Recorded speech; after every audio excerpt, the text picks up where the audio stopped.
గంగమ్మ తల్లి జాతరల యాటపోతుల తలలను రప్ప రప్ప నరికినట్టు నరుకుతా ఒక్కొక్కొని అనే పుష్ప సినిమా డైలాగు ఈ నడుమ చాలా దిక్కులలో వినిపిస్తున్నది. మొన్న గద్దర్ అవార్డులు ఇచ్చినప్పుడు అల్లు అర్జున్ స్టేజ్ మీద గదే డైలాగ్ కొట్టి సీఎం రేవంత్ రెడ్డిని పరిచయం చేసిండు. ఇప్పుడు వైసీపీ లీడర్ జగన్ గదే డైలాగ్ కొడుతున్నాడు.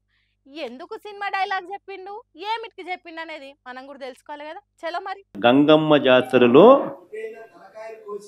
పొట్టేళ్ల తలకాయలు కోసినట్టు రప్ప రప్ప రప్ప రప రప రప రప రప నరికేస్తాం. ఎట్లున్నది వైఎస్ జగన్ కొట్టిన రప్ప రప్ప డైలాగు? పూర్తి డైలాగ్ తెలవక బయట నుంచి విలేకరులు చెప్తుంటే చెప్పిండు కానీ వరుసగా గ్యాప్ లేకుండా చెప్పేది ఉంటే పుష్ప సినిమాల కంటే ఇంకింత ఎక్కువ బేస్తో వచ్చేది కావచ్చు జగన్ గొంతుతో చెప్తే. తండ్రి రాజకీయ లీడర్ కాబట్టి పాలిటిక్స్లోకి వచ్చిండు కానీ అదే సినిమాలు తీస్తే పెద్ద హీరో అయ్యేటోడే కావచ్చు. చూసిండ్రు కదా ఎట్లొచ్చిండ్రో జగన్ ఫ్యాన్స్ సత్తెనపల్లికి. సినిమాలు తీస్తే ఇంకెట్లుండునో ఏమో కదా. సరే కానీ పుష్ప సినిమా డైలాగులు వల్లేందంటారా? బుధవారం నాడు సత్తెనపల్లికి జగన్ వస్తున్నాడని కొందరు పుష్ప డైలాగ్ అట్టళ్ళ మీద రాసుకొని వచ్చిండ్రు. రప్ప రప్ప ఎవరన్నా నరుకుతారు చూసిండ్రా? వైఎస్ఆర్సీపీ వాళ్ళ అరాచకం, హింస చేసేటట్టు రెచ్చగొట్టే మాటలు రాసుకొచ్చుడు తప్పు కదా అని టీడీపోలు కొన్ని సోషల్ మీడియాలో ట్రోలింగ్లు చేసినాయి. ఆగు, దాని మీద జగన్ మాట్లాడుకుంటా విలేకరులు అడిగిన దానికి ఇట్లా డైలాగ్ కొట్టిండు. పుష్ప సినిమా డైలాగులు పెట్టినా కూడా తప్పేనా? అసలు డెమోక్రసీలో ఉన్నామా డెమోక్రసీలో లేమా స్వామి మనం? ఇది నాకు అర్థం కావడంలా.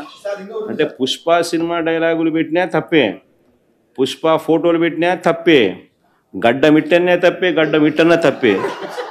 ఏంది స్వామి ఇది? ఏ ప్రపంచంలో ఉన్నాము? ఇదంతా డెమోక్రసీలో ఉన్నామా డెమోక్రసీలో లేమా? అట్లా చేసినా తప్పే ఇట్లా చేసినా తప్పే అంటే ఎట్లా సామి అనే వరకు విలేకరులకు నవ్వాగనట్టున్నది. ఒక్కటే నవ్వుతున్నారు. సత్తెనపల్లి గడ్డ మీద అడుగు పెట్టినా తప్పే, గడ్డం కింద చేయి పెట్టినా తప్పే అంటే ఎట్లా అన్నట్టు మాట్లాడిండు. అయితే ఆ డైలాగ్ పుష్ప సినిమాలు అనేది కూడా జగన్కు తెలియదట. ఇక తర్వాత ఎవరో ఆ పోస్టర్ పట్టుకున్నది వైసీపీ కార్యకర్త కాదు టీడీపోలు పంపిన మనిషి అన్నట్టు చెప్తే ఏమంటున్నాడు ఈనుండ్రి. అతను కూడా టీడీపీ కుర్రాడు సార్. అంతకుముందు టీడీపీ నాయకుడితో కలిసి దిగిన ఫోటోలు కూడా బయటకు వచ్చాయి. అతను టీడీపీ కార్యకర్త, టీడీపీ సంబంధించిన మెంబర్షిప్ కార్డు కూడా ఉంది అతని. కానీ అతను మీ పార్టీ సంబంధించిన వ్యక్తిగా ఆ మనిషికి టీడీపీతో ఇంత ముందు గతంలో తిరిగిన ఫోటోలు కూడా ఉన్నాయా? మెంబర్షిప్ కూడా ఉంది సార్. మెంబర్షిప్ కూడా ఉంది సార్. ఆ టీడీపీ సభ్యుడు కూడా మెంబర్షిప్ కూడా ఉన్నాడా?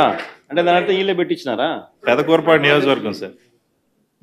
ఓ టీడీపీ సభ్యత్వం కూడా ఉందా మరి? మనది బాగా చూడండి అబ్బా. అయితే ఆగో అట్లా చేసిండ్రట టీడీపీ పార్టీలు. అయితే జగన్ దీన్ని మాత్రం కుట్రలు కుతంత్రాలు చేసింది టీడీపీ పార్టీ అని అనకుండా మంచి పని చేసినాడు ఆ పిల్లగాడు ఎవలో అన్నట్టు మాట్లాడిండు. మనం అయినా కానీ ఏదో మారినాడు అనుకుందాం, సంతోషపడదాం సార్. ఇందాక మీరు ఒక జీవో ఎక్స్ప్లెయిన్ చేశారు. టీడీపీ సింపథైజర్ కూడా చంద్రబాబు నాయుడు మీద కోపంతో మారినాడు అని చెప్పి సంతోషపడదాం. మారి టీడీపీని రపా కోసేస్తానని కూడా అంటున్నాడని కూడా సంతోషపడదాం. ఏం చేసినా మన మంచికే అనే ఓ కథ ఉంటుంది కదా. హాగో అట్లనే అనుకుందాం, సంబరపడదాం అన్నట్టు చెప్తున్నాడు. పాపం టీడీపీలు ఉన్నోళ్ళు కూడా విసిగిపోయినరు కావచ్చు అంటున్నాడు. ఎందుకో కూడా చెప్పిండు. అన్ని పథకాలు ఎగరగొడతా ఉన్నాడు, అన్ని అబద్ధాలు అయిపోయినాయి, ఫీజు రీయింబర్స్మెంట్ లేవు, ఆరోగ్యశ్రీ లేదు,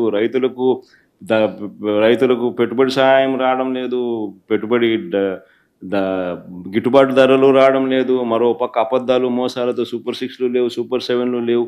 మరి ఆయన బతుకులు చిన్నాభిన్నం అయిపోయిన పరిస్థితుల్లో ఆయనలో మార్పు వచ్చిందేమో.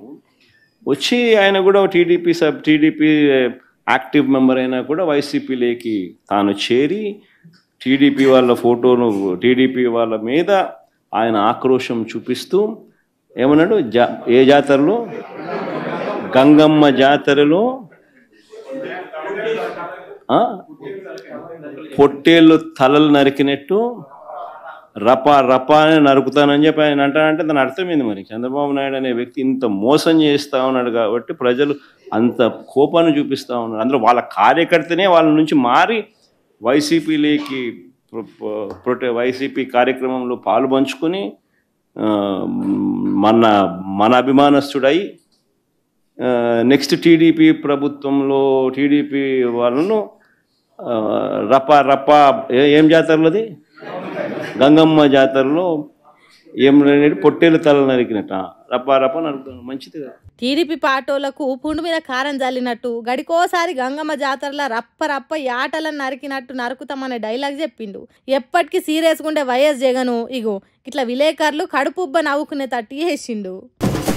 మొన్న యాదగిరి నరసింహస్వామి గుడికి పోయినా ఏం పబ్లిక్ వచ్చిండ్రు, ఏ బస్సు చూసినా ఇసుమంత ఖాళీ లేకుండా నిండిపోయినాయి. కానీ అక్కడ కొండ కింది నుంచి కొండ మీదకి బస్సులో ఫ్రీగా పోవచ్చు రావచ్చు అనే ముచ్చట నాకు బాగా నచ్చింది. కేసీఆర్ సీఎం ఉన్నప్పుడు ఆ ఫ్రీ బస్ సౌలత్ పెట్టిండట. అట్లనే అంతటుంటే మంచిగా ఉండని అనుకున్నా నేను అట్లా అనుకున్నానో లేదో ఏపీ సర్కార్ ఓ చక్కని నిర్ణయం చేసింది. ఇన్నరా ఈ సంగతి తిరుపతి పోయేటోళ్ళు మంచి ఇన్నూరు మేము చెప్పబోయేది. ఇప్పటి సంది తిరుపతిలా ఒక్క జాగల నుంచి ఇంకో జాగలకు పోనీకే పైసలు అవసరం లేదుగా, అందరికీ తెలిసిందేనాయే.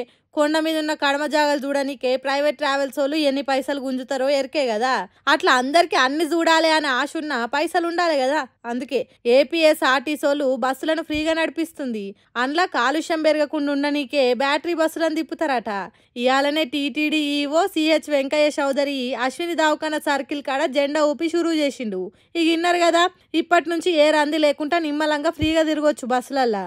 కానీ ఈడ తక్లీఫ్ ఏందంటే దినాం ఎంతో మంది ఆ ఎంకన్నను చూడనికే పోతారు. ఫ్రీ బస్సులో ఎసొంటి లొల్లిలు అవుతున్నాయో చూస్తూనే ఉన్నాం. ఇప్పుడు తిరుపతిలో కూడా ఫ్రీ బస్ అంటే మరిగా లొల్లి ఏ తీర్లుంటుందో. శ్రీవారి ధర్మరథాలకే ఎంత రచ్చ చేస్తారు, ఇప్పుడు ఏం చేస్తారో ఏం పాడో. ఏదైతే ఏమాయే గాని కొట్లాటలు పెట్టుకోకుండా నిమ్మలంగా పోయి కలిసి కట్టుగా చూసుకొని రర్రి.